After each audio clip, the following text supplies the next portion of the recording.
We are starting now the new chapter. The new chapter is excretion and osmoregulation.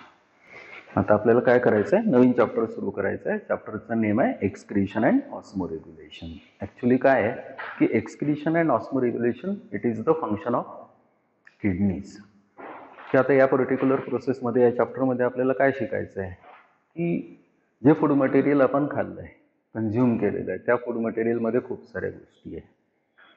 खूप साऱ्या गोष्टी कोणत्या आहेत, त्या फूड मटेरियलमध्ये कार्बोहायड्रेट्स आहे, त्या फूड मटेरियलमध्ये प्रोटीन्स आहे, त्या फूड मटेरियलमध्ये फॅट्स आहे, त्या फूड मटेरियलमध्ये वॉटर आहे, मिनरल्स आहे, विटॅमिन्स आहे. या पर्टिक्युलर फूड मटेरियलला मी कन्झ्युम केल्यानंतर त्याचं डायजेशन झालं. करेक्ट. डायजेशन झाल्यानंतर ते पर्टिक्युलर फूड मटेरियल माझ्या सिम्प्लिफाईड फॉर्ममध्ये माझ्या ब्लडमध्ये गेलं. मग कार्बोहायड्रेट असेल तर सिम्प्लिफाय झाला, ग्लुकोज ब्लडमध्ये गेला, फॅट्स असेल तर फॅटी ॲसिड्स आहे, ग्लिसरॉल आहे, तो ब्लडमध्ये गेला, प्रोटीन्स असेल त्याचं ब्रेकडाऊन झालेलं असेल तर मग डायपेप्टाइड्स तयार झाले, मग अमायनो ॲसिड्स तयार झाले, ते ब्लडमध्ये गेले, वॉटर डायरेक्ट ब्लडमध्ये गेलं, मिनरल्स डायरेक्ट ब्लडमध्ये गेले, विटॅमिन्स डायरेक्ट ब्लडमध्ये गेले आणि असे सगळे मटेरियल माझ्या बॉडीच्या प्रत्येक सेलला सप्लाय झाले. असे सगळे मटेरियल माझ्या बॉडीला सप्लाय झाले. सप्लाय झाले म्हणजे काय, कार्बोहायड्रेट जर त्या पर्टिक्युलर सेलला ग्लुकोज म्हणून गेलेला असेल तर इनडायरेक्टली त्यांनी त्या सेलला काय प्रोव्हाइड केली, एनर्जी. म्हणजे कार्बोहायड्रेटचं काय झालं, रेस्पिरेशन, ऑक्सिडेशन. फॅट्स असेल तर त्यांनी पण त्या पर्टिक्युलर सेलमध्ये जाऊन, म्हणजे ग्लिसरॉल आहे, फॅटी ॲसिड्स आहे, त्यांनी पण तिथे जाऊन त्याचं काय झालं, ऑक्सिडेशन झालं. काय सप्लाय केली, एनर्जी. अमायनो ॲसिड जर त्या पर्टिक्युलर सेलला गेलेले असेल तर त्या सेलमधल्या रिबोझोमनी ते अमायनो ॲसिड घेऊन प्रोटीन्स तयार केले आणि त्या प्रोटीन्सला मी आता यूज करणार.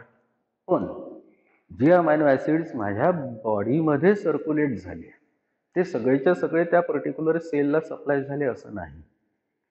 मग काय झालं, एक्सेस अमायनो ॲसिड असेल तर लिव्हरला गेले आणि लिव्हरला ते एक्सेस अमायनो ॲसिड जाऊन ब्रेक झाले, म्हणजे डिअमिनेट झाले.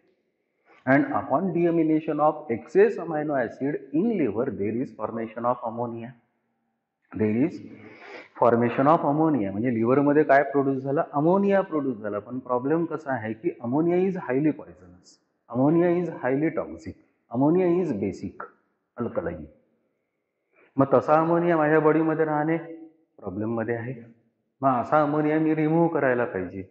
मग अमोनिया मला आता डायरेक्ट तसा रिमूव्ह करता येत नसेल. ॲक्च्युली काय झालं, फूड मटेरियल आपलं डायजेस्ट झाल्यानंतर मी डिफिकेशनमध्ये, इजेशनमध्ये ते डायजेस्टेड अनडायजेस्टेड वेस्ट बाहेर टाकून दिलं. पण ब्लडमध्ये जे एक्सेस मटेरियल आहे, पर्टिक्युलरली एक्सेस अमायनो ॲसिड आहे, त्याचं काय, अमायनो ॲसिड सेल्सला सप्लाय झाले हे ठीक आहे, ते सेल्सनी अमायनो ॲसिड यूज प्रोटीन सिंथेसिसमध्ये केले ते पण ठीक आहे. नवीन प्रोटीन्स माझ्या सेल्सनी रिबोझोमच्या हेल्पनी तयार केले ते पण ठीक आहे. पण एक्सेस अमायनो ॲसिडचं काय. मग एक्सेस अमायनो ॲसिड पुन्हा सर्क्युलेट होत कुठे आलेले आहे, लिव्हरला आलेले आहे. लिव्हरमध्ये त्या अमायनो ॲसिडचं काय झालं, डिअमिनेशन झालं. डिअमिनेशन होऊन त्या अमायनो ॲसिडपासून काय तयार झाला, अमोनिया तयार झाला. मग अमोनिया कसा आहे, पॉयझनस आहे. मग पॉयझनस अमोनिया बॉडीमध्ये ठेवायचा कसा आहे. मग असा अमोनिया पॉयझनस जर असेल तर इनडायरेक्टली तो रिमूव्ह केला पाहिजे. मग तो रिमूव्ह कसा करायचा, तर that depend upon the organism. जर तो पर्टिक्युलर ऑर्गॅनिझम ॲक्वॅटिक असेल तर that particular ammonia is transported to the kidney and along with water that particular ammonia it is eliminated out. म्हणजे या पर्टिक्युलर प्रोसेसमध्ये काय झालं की लिव्हरनी तयार केलेला अमोनिया किडनीनी वॉटरसोबत बॉडीच्या बाहेर टाकून दिला, कारण तो पॉयझनस आहे, हार्मफुल आहे, वेस्ट आहे. जर ॲनिमल ॲक्वॅटिक असेल तर, जर माझ्यासारखा टेरिस्ट्रियल असेल तर त्याच लिव्हरमध्ये तोच अमोनिया मी CO2 सोबत कंबाईन केला आणि काय तयार झाला, युरिया. मग अमोनिया आणि युरियामध्ये काय डिफरन्स, तर ammonia is highly poisonous, urea is less poisonous. पण युरिया पण पॉयझनस आहेच, त्याच्यामुळे that particular urea from again liver it is transported to the kidney.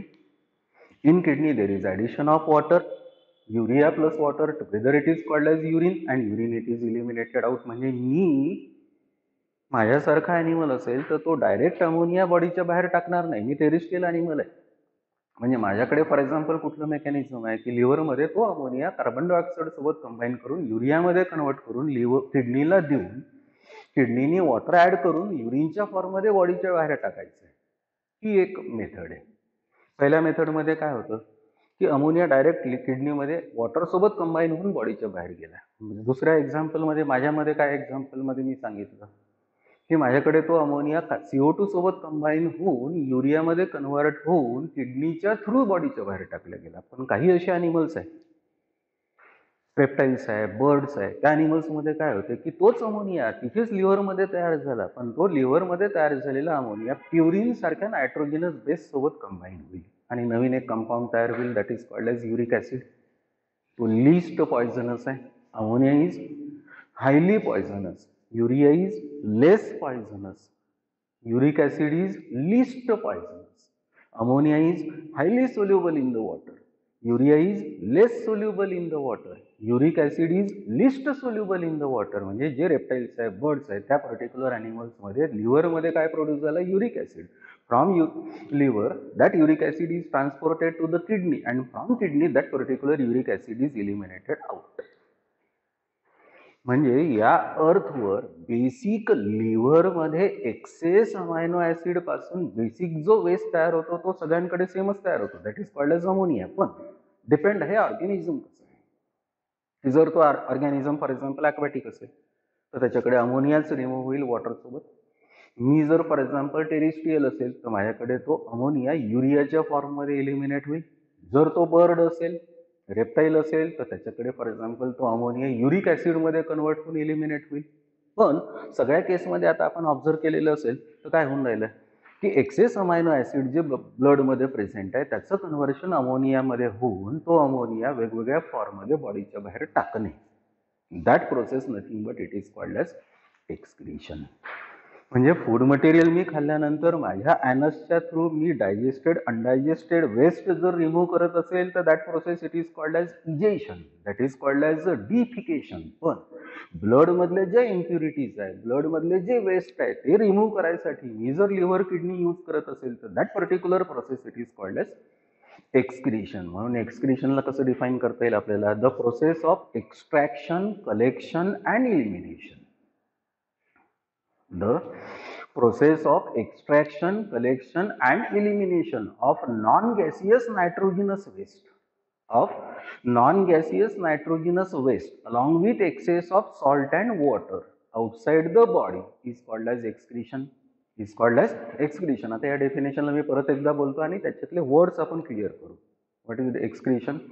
The process of extraction, collection and elimination of non-gaseous nitrogenous waste along with excess of salt and water outside the body, it is called as excretion. आता या particular definition मध्ये words पहा. किडनीने काय केलं? त्या blood मधले substances जे waste आहे ते एक्स्ट्रॅक्ट केले, म्हणजे ओढून घेतले.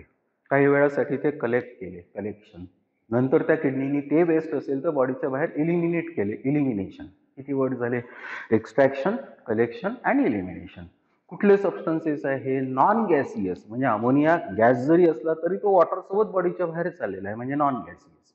Urea non gaseous, uric acid non gaseous. म्हणजे सबस्टन्सेस कोणत्या फॉर्ममध्ये एलिमिनेट होणार? तर नॉन गॅसियस. पण हे नॉन गॅसियस वेस्ट बॉडीच्या बाहेर रिमूव्ह होताना बॉडीमधले जे एक्सेस सॉल्ट्स आहे, एक्सेस वॉटर आहे ते पण रिमूव्ह होतात. म्हणून that particular process it is called as excretion. That process it is called as excretion. What is excretion then? The process of extraction, collection and elimination of non-gaseous nitrogenous waste along with excess of salt and water outside the body, the process it is called as excretion. मग आता या excretion मध्ये आता आपण पाहिल्याप्रमाणे किती waste बॉडीच्या बाहेर चालले. अमोनिया इलिमिनेट होऊन राहिला, युरिया इलिमिनेट होत आहे, युरिक ॲसिड इलिमिनेट होत आहे, काही ॲनिमल्समध्ये ग्वानिन इलिमिनेट होतो, काही ॲनिमल्समध्ये अमाइन्स इलिमिनेट होतात. फॉर एक्झाम्पल त्या पर्टिक्युलर जो नायट्रोजिनस वेस्ट इलिमिनेट होतो ना त्याच्यावरून त्या एक्सक्रीशनचे वेगवेगळे टाइप्स करतात. Actually broadly this particular excretion it is of 3 different types. They are the ammonotelism, ureotelism and uricotelism. काय? Ammonotelism, ureotelism and uricotelism. कशाला म्हणतात अमोनोटेलिझम, युरिओटेलिझम, युरिकोटेलिझम? ते आपल्याला ऑब्झर्व करायचं आहे. ऍक्च्युली मी अजून काय सांगितलं की ग्वानोटेलिझम आणि अमिनोटेलिझम हे पण मोड एक्सक्रीशनचे आहे, पण थोड्या ॲनिमल्समध्ये. जसं ग्वानोटेलिझम पाहायचं असेल तर स्पायडर आहे, स्कॉर्पियन आहे, तिथे ग्वानिन नावाचा नायट्रोजिनस बेस ते एलिमिनेट करतात. म्हणून त्यांना आपण ग्वानोटेलिक ॲनिमल्स म्हणतो. एक्सक्रिशनला गॉनोटेलिझम म्हणतात. काही स्नेल्स आहे, त्या पर्टिक्युलर स्नेल्समध्ये अमाइन्स इलिमिनेट होतात म्हणून त्यांना अमिनोटेलिक ॲनिमल्स म्हणतो. अमिनोटेलिझम म्हणतो. पण ते थोड्या ॲनिमल्समध्ये दिसते म्हणून आपण ब्रॉड क्लासिफिकेशन एक्सक्रिशनचं जेव्हा करतो त्यावेळेस this particular excretion it is of three different types. They are the amonotelism, ureotelism and uricotelism. Amonotelism म्हणजे काय? The process of formation and elimination of non-gaseous nitrogenous waste in the form of ammonia. It is called as amonotelism. की अशी process की ज्या particular प्रोसेसमध्ये अमोनियाच form होतो आणि अमोनियाच इलिमिनेट होतो. That particular process it is called as ammonotelism. And the animals which remove nitrogenous waste in the form of ammonia, they are called as amonotelic animals. They are called as amonotelic animals. मग ureotelism कशाला म्हणायचं? The animals which remove nitrogenous waste in the form of urea, that is called as ureotelism. And the animals which remove nitrogenous waste in the form of urea, they are called as ureotelic animals. They are called as ureotelic animals. And uricotelism कशाला म्हणायचं? The process of formation and elimination of nitrogenous waste in the form of uric acid, that is called as uricotelism. The animals which remove nitrogenous waste in the form of uric acid, they are called as uricotelic animals. They are called as uricotelic animals. So on the basis of substance or nitrogenous waste which is eliminated or removed, these particular animals, they are of three different types. Their mode of excretion, again it is of three main different types. They are the amonotelism, ureotelism, uricotelism. Amonotelism aquatic animals मध्ये दिसेल, ureotelism माझ्यासारख्या terrestrial animal मध्ये दिसेल, uricotelism that is found in reptiles, birds etc. तर या part मध्ये आपल्याला जायचं. So the excretion it is mainly of three different types. They are the amonotelism, ureotelism आणि uricotelism. पहिल्यांदा आपण एक्सक्रिशनला डिफाइन करू, त्याच्यानंतर या तिन्ही कॅटेगरीज मध्ये जाऊ आणि डिटेल ऑब्झर्व करू की अमोनोटेलिझम काय असते, युरिओटेलिझम काय असते, युरिकोटेलिझम काय असते. So what is excretion? The process of extraction, collection and elimination of non gaseous nitrogenous waste along with excess of salts and water outside the body, it is called as excretion. That is called as excretion. The nitrogenous waste are produce during protein metabolism. की जे particular food material मी घेतलेलं आहे त्याच्यात proteins आहे, त्या प्रोटीनच्या मेटाबॉलिझमच्या वेळेस जे nitrogenous waste तयार होते ते नायट्रोजनस वेस्ट आपल्याला आता या एक्सक्रिशन मध्ये इलिमिनेट करायचं आहे. These are more toxic and produce in large quantity, therefore their immediate removal from the body is essential. की जे नायट्रोजनस वेस्ट बॉडीमध्ये प्रोटीन मेटाबॉलिझमच्या वेळेस तयार झालेले आहेत, they are mostly toxic, they are mostly poisonous. Naturally being these particular substances, they are toxic, they are poisonous, that these particular substances need their immediate removal, need their immediate removal. Among higher animals, kidneys eliminate nitrogenous waste. किंवा जे nitrogenous waste माझ्या बॉडीमध्ये तयार झालेले असेल हे mainly कुठला organ माझ्या बॉडीचं इलिमिनेट करतो? तर the part it is called as the kidney. There are three main modes of excretion. मी आताच बोललो की there are three main types of this particular excretion. The three main types of excretions are amonotelism, ureotelism and uricotelism. आपण आता हे सगळं टॅब्युलराइज केलेलं इथे. हा पार्ट आहे अमोनोटेलिझम, हा पार्ट आहे युरिओटेलिझम आणि हा पार्ट आहे युरिकोटेलिझम. हा सिमिलर पॉइंट्स तयार केलेले आपण ऑब्झर्व करू एक एक एक एक एक. ठीक आहे. पहिला आहे अमोनोटेलिझम, दुसरा आहे युरिओटेलिझम, तिसरा आहे युरिकोटेलिझम. अमोनोटेलिझम म्हणजे काय? What is ammonotelism? The process of formation and elimination of nitrogenous waste as ammonia is called as amonotelism. What is amonotelism? The process of formation and elimination of nitrogenous waste in the form of ammonia. That process it is called as amonotelism. म्हणजे अशी process की ज्या प्रोसेसमध्ये त्या particular protein metabolism मध्ये liver मध्ये ammonia तयार होत असेल तर that particular process it is called as ammonotelism. What is ureotelism? The process of formation and elimination of nitrogenous waste as urea. The process it is called as ureotelism. अशी process की ज्या particular प्रोसेसमध्ये त्या protein metabolism मध्ये जर liver urea म्हणून waste तयार करत असेल, नायट्रोजनस वेस्ट म्हणून तयार करत असेल तर then that particular process it is called as ureotelism. And what is uricotelism? The process of formation and elimination of nitrogenous waste as uric acid, it is called as uricotelism. अशी process त्या protein metabolism मध्ये होणारी की ज्या प्रोसेसमध्ये ते liver uric acid nitrogen metabolism मध्ये तयार करत असेल, then that particular process it is called as uricotelism. So simply the process of formation and elimination of nitrogenous waste in the form of ammonia, it is called as ammoniotalism. The process of formation and elimination of nitrogenous waste in the form of urea, that is called as ureotelism. The process of formation and elimination of nitrogenous waste in the form of uric acid, that is called as uricotelism. The animals which excrete nitrogenous waste in the form of ammonia, they are called as ammonotelic animals.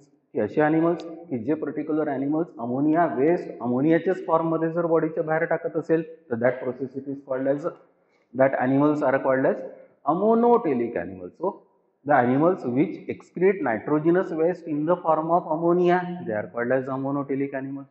The animals which excrete nitrogenous waste in the form of urea, माझ्यासारखे, they are called as ureotelic animals. असे animals की जे particular animals तयार liver मध्ये अमोनियाच करतील, पण तो ammonia carbon dioxide सोबत कंबाईन करून युरिया मध्ये कन्वर्ट करून युरिया बॉडीच्या बाहेर टाकत असेल तर सच particular animal it is called as ureotelic animal. And the animals which excrete nitrogenous waste in the form of uric acid, the animals are called as uricotelic animals. हे particular animals पुन्हा त्या protein metabolism मध्ये nitrogen metabolism मध्ये liver मध्ये अमोनियाच तयार करणार, पण तो अमोनिया युरिन सोबत कंबाईन करून जर युरिक ऍसिड तयार करत असेल आणि युरिक ऍसिड किडनीच्या थ्रू बॉडीच्या बाहेर टाकत असेल तर then that particular process is called as uricotelism. The animals are called as uricotelic animals. Animals are called as uricotelic animals. मग आता ही प्रॉपर्टी बघा. Ammonia is highly toxic and it is soluble in the water, hence need immediate removal from the body. की ज्या animals मध्ये ammonia तयार होतो liver मध्ये, त्या animalsला अमोनियाचं कन्व्हर्शन दुसऱ्या कंपाऊंड मध्ये करता येत नाही, कारण त्यांच्या बॉडीमध्ये वॉटर जास्त आहे. म्हणून ammonia is highly toxic and it is soluble in the water. आता तो हायली टॉक्सिक आहे आणि सोल्युबल इन द वॉटर पण आहे, त्याच्यामुळे त्याला इमिजिएटली रिमूव्ह करावं लागेल, कारण तो हायली पॉयझनस आहे. Urea is less toxic and less soluble in the water. युरियाची प्रॉपर्टी कशी आहे की urea is less poisonous and less soluble than the ammonia. Uric acid, the uric acid is least toxic and least soluble in the water. की uric acid असेल तर तो toxic नाही आहे असं म्हणत नाही आपण, it is toxic but least toxic than ammonia and urea and least soluble in the water. म्हणजे ammonia highly soluble in the water असेल तर तो वॉटरच्या सोबतच बॉडीच्या बाहेर टाकावा लागेल. युरिया लेस सोल्युबल असेल तर कमी वॉटर सोबत बॉडीच्या बाहेर टाकावं लागेल. युरिक ऍसिड लिस्ट सोल्युबल असेल तर त्याहीपेक्षा कमी वॉटर सोबत बॉडीच्या बाहेर टाकावं लागेल. For the removal of 1 gram of ammonia about 300 to 500 ml of water is required. की 1 ग्राम अमोनिया त्या ॲनिमलच्या बॉडीमध्ये जर तयार होत असेल तर for the removal of about 1 gram of ammonia this particular ammonotelic animals they require about 300 to 500 ml of water. 300 to 500 ml of water. म्हणजे याचा अर्थ याच्यावरून आपल्याला माहिती पडते की हे ॲनिमल्स कोण असेल तर this particular animals they are aquatic. For the removal of 1 gram of urea about 50 ml of water is required. म्हणजे या ॲनिमल्स मध्ये युरिओटेलिक ॲनिमल्स मध्ये 1 ग्राम युरिया जर लिव्हर मध्ये तयार झालेला असेल, तो बॉडीच्या बाहेर किडनीच्या थ्रू टाकायचा असेल तर this particular animals they require 50 ml of water. They require 50 ml of water. And in uricotelism, for the removal of 1 gram of uric acid, about 5 to 10 ml of water is required. म्हणजे त्या युरिकोटेलिक animals मध्ये जर 1 ग्राम uric acid liver मध्ये तयार होत असेल, किडनीच्या through बॉडीच्या बाहेर टाकायचं असेल तर this particular uricotelic animals they require about 5 to 10 ml of water. 5 to 10 ml of water. म्हणजे याच्यावरून आपल्याला ऑब्झर्वेशन काय करता येते की this particular animals ammonotelic animals they need no conservation of water. Ureotelic animals या ऑब्झर्वेशन वरून आपल्याला काय सांगता येते की this particular animals they need conservation of water.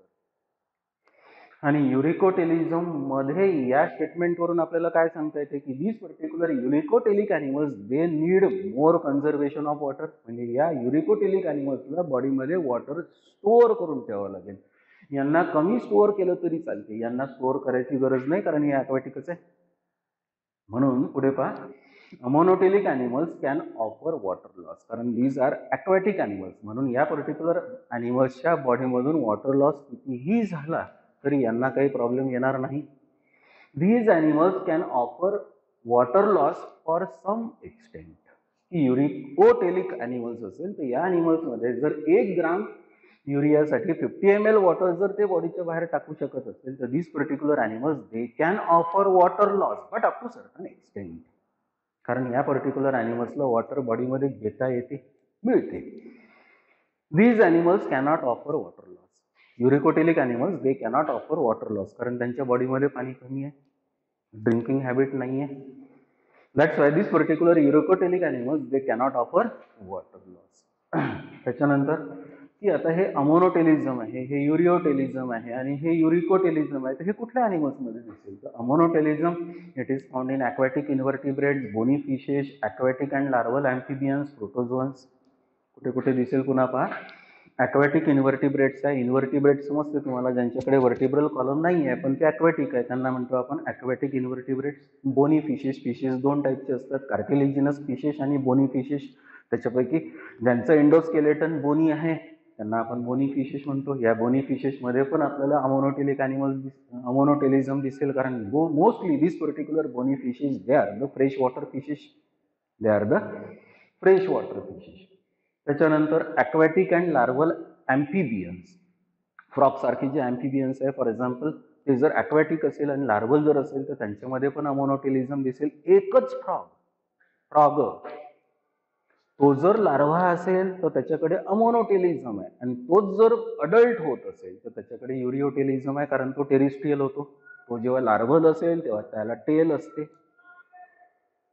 त्यावेळेस फॉर एक्झाम्पल त्या पर्टिक्युलर फ्रॉगच्या लार्व्हल फॉर्ममध्ये तो जर ॲक्वॅटिक असेल तर त्याच्याकडे मोड ऑफ एक्सक्रिशन आहे अमोनोटेलिझम, पण तोच जर अडल्ट असेल, चेंजला मेटॅमॉर्फॉसिस म्हणतात. तो टॅडपोल लार्वा फ्रॉगचा जर अडल्टमध्ये कन्व्हर्ट होत असेल तर त्याला मेटॅमॉर्फॉसिस म्हणतात. पण मेटॅमॉर्फॉसिस होऊन जर तो अडल्ट झालेला असेल तर आता त्याला टेल नसते, त्याच्याकडे लंग रेस्पिरेशन असते, म्हणून त्याच्याकडे आता मोड ऑफ एक्सक्रिशन कोणता असेल तर युरिओटेलिझम. हे झालं अमोनोटेलिझम मध्ये एक्झाम्पल्स. युरिओटेलिझम मध्ये examples, the ureotelism it is found in mammals, cartilaginous fishes, many aquatic reptiles, most of the adult amphibians etcetera. की हे युरिओटेलिझम कुठे कुठे दिसेल? तर मॅमल्समध्ये दिसेल, काऊ आहे, गोट आहे, आपण आहे. त्याच्यानंतर कार्टिलेजिनस फिशेस आहे, ज्या ॲनिमल्समध्ये एंडोस्केलेटन हे कार्टिलेजिनस आहे फिशेसमध्ये, त्यांना कार्टिलेजिनस फिशेस म्हणतो. शार्क सारखे. मिनी ॲक्वॅटिक रेप्टाइल्स, की जे रेप्टाइल्स आहे पण ॲक्वॅटिक आहे, पाण्यात राहणारे असेल तर this particular animals they show that particular mode of excretion that is called as ureotelism. Most of the adult amphibians, की फ्रॉग आत्ताच मी बोललो की तो जर अडल्ट असेल आणि ॲम्फिबियन आहे तो, त्याच्याकडे एक्सक्रिशन कोणतं राहत असेल तर that is called as ureotelism. Uricotelism मध्ये examples, the uricotelism it is found in birds, reptiles, some insect, land snails etcetera. बर्ड्समध्ये युरिकोटेलिझम दिसेल, रेप्टाइल्समध्ये युरिकोटेलिझम दिसेल, इन्सेक्ट्समध्ये पण काही युरिकोटेलिझम दिसेल, लँड स्नेल्समध्ये, स्नेल्स आहे पण लँड स्नेल, टेरिस्ट्रियल स्नेल्स, त्यांच्याकडे पण युरिकोटेलिझम दिसेल. So these are the examples of this particular ammonotelism, ureotelism and uricotelism. त्याच्यानंतर आपल्याला आता पाहायचं आहे की हा अमोनोटेलिझम मध्ये अमोनिया कुठे तयार होतो, युरिओटेलिझम मध्ये युरिया कुठे तयार होतो, आणि युरिकोटेलिझम मध्ये युरिक ऍसिड कुठे तयार होते. So in ammonotelism the ammonia it is produce in the liver by the process called as deamination.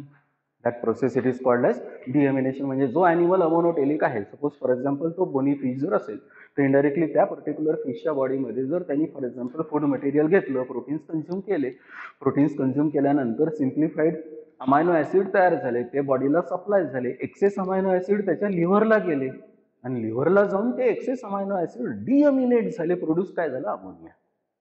That process of formation of ammonia from amino acid in liver of that particular fishes, bony fishes, aquatic fishes, bony fishes, that is called as deamination. युरिओटेलिझम मध्ये urea कसं तयार होईल? तर बघा, it is produce from 2 molecules of ammonia, 1 molecule of CO2 and 3 molecules of ATP in the liver.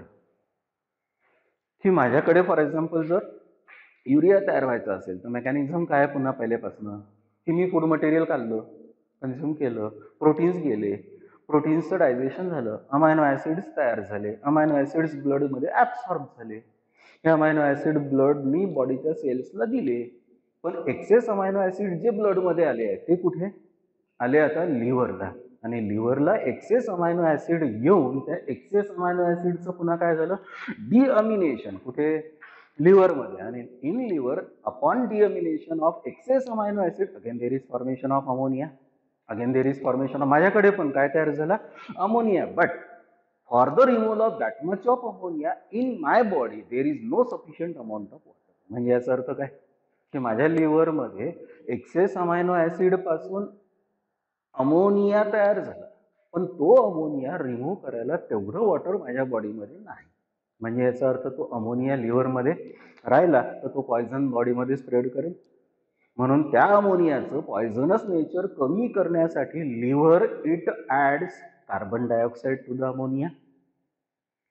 Liver it adds carbon dioxide to the ammonia and there is formation of less poisonous substance in the liver that is called as urea with the help of 3 molecules of ATP. So for the formation of 1 molecule of urea in the liver, 2 molecules of ammonia, 1 molecule of carbon dioxide and 3 molecules of ATP are required, and that produce 1 molecule of urea. This is called as a Krebs-Ornstein cycle. जी लिव्हरमध्ये urea तयार होण्यासाठी cycle झाली माझ्याकडे, that cycle it is called as Krebs-Ornstein cycle or that is called as urea cycle. This was discovered by Krebs and Hensley in 1932.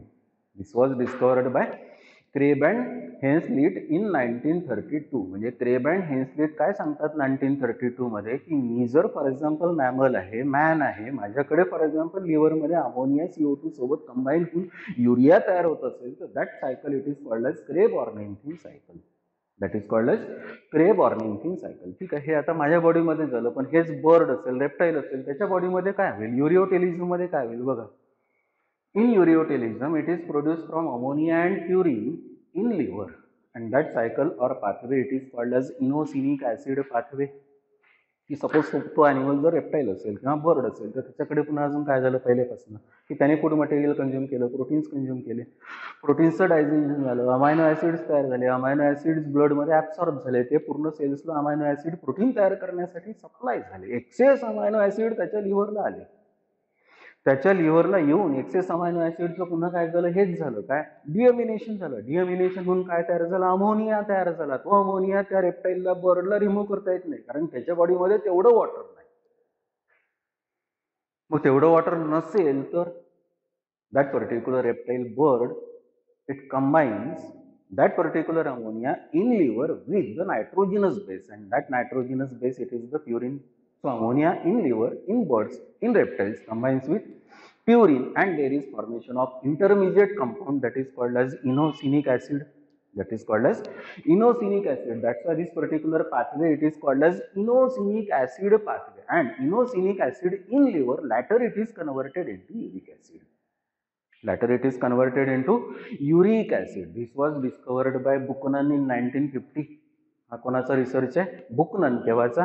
1950. आता या तिन्ही 7th पॉइंटमध्ये तुम्हाला काय दिसलं की जर तो पर्टिक्युलर ॲनिमल अमोनोटेलिक असेल तर in liver there is direct formation of ammonia by the process it is called as deamination. Ureotelism जर असेल तर काय दिसेल की in liver there is formation of ammonia again by the process of deamination, but that particular ammonia it combines with carbon dioxide to produce the urea. To produce the urea. Uricotelism मध्ये काय दिसेल again की that particular liver again it is involved in deamination. म्हणजे excess amino acids deaminationच होईल, अमोनियाच तयार होईल, but that particular ammonia it combines with purine and that forms the uric acid. That forms the uric acid. म्हणजे इथे पण लिव्हरमध्ये ammonia तयार झाला, इथे लिव्हरमध्ये अमोनियापासून युरिया तयार झाला, इथे लिव्हरमध्ये अमोनियापासून युरिक ऍसिड तयार झालं. म्हणजे इथे प्रत्येक वेळेस कुठला ऑर्गन इन्व्हॉल्व्ह झाला? लिव्हर. पण liver cannot remove this waste outside the body. That's why liver transfer that ammonia or urea or uric acid to the kidney, and kidney it eliminate that waste, nitrogenous waste outside the body, and that is nothing but it is called as excretion. That is nothing but it is called as excretion. चला बघा पुन्हा शेवटी. Ammonotelic animals excrete ammonia through general body surface, for example skin, gills, kidneys. की हे ammonotelic animals असेल आणि ammonia for example त्यांना remove करायचं असेल तर कुठून रिमूव्ह करतील? फॉर एक्झाम्पल तो जर फिश असेल तर किडनी मधून रिमूव्ह करेल. तो जर एखादा प्रोटोझोन असेल तर फॉर एक्झाम्पल त्याच्या सरफेस मधून रिमूव्ह करेल. तो जर एखादा फिश असेल फॉर एक्झाम्पल तर नॅचरली फॉर एक्झाम्पल तो गिल्स मधून पण इलिमिनेट करेल.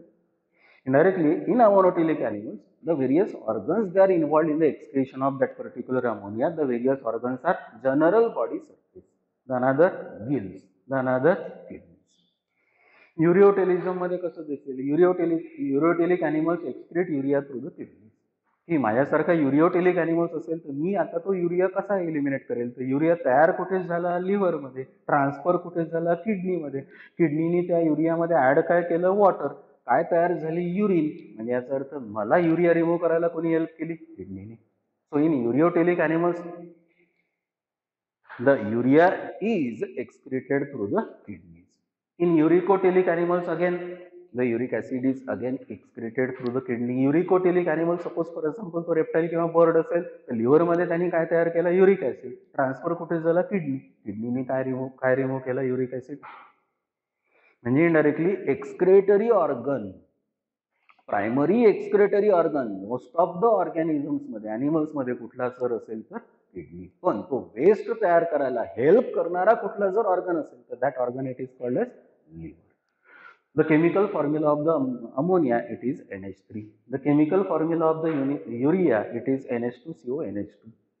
And the chemical formula of the uric acid is C5H4O3N4. It is C5H4O3N4. So this is excretion and its types. What is excretion? Finally then the process of extraction, collection and elimination हे सगळं कोण करणार? Kidney. The process of extraction ओढणे, collection जमा करणे, elimination बाहेर टाकणे. The process of extraction, collection and elimination of non-gaseous nitrogenous waste along with excess of salt and water outside the body, it is called as excretion. It is called as excretion, and there are several types of this particular excretion. They are the amonotelism, ureotelism, uricotelism, aminotelism, guanotelism. खूप सारे. पण basically for example this particular excretion it is of 3 different types. They are the ammonotelism, ureotelism and uricotelism. आता आपल्याला पुढे न्यायचं या पार्टला, that is called as ureotelism. आणि युरिओटेलिझम मध्ये आता आपल्याला आपली एक्सक्रेटरी सिस्टीम स्टार्ट करायची. म्हणून याच्या पुढचं काय पार्ट राहील? Human excretory system. That is called as human excretory system.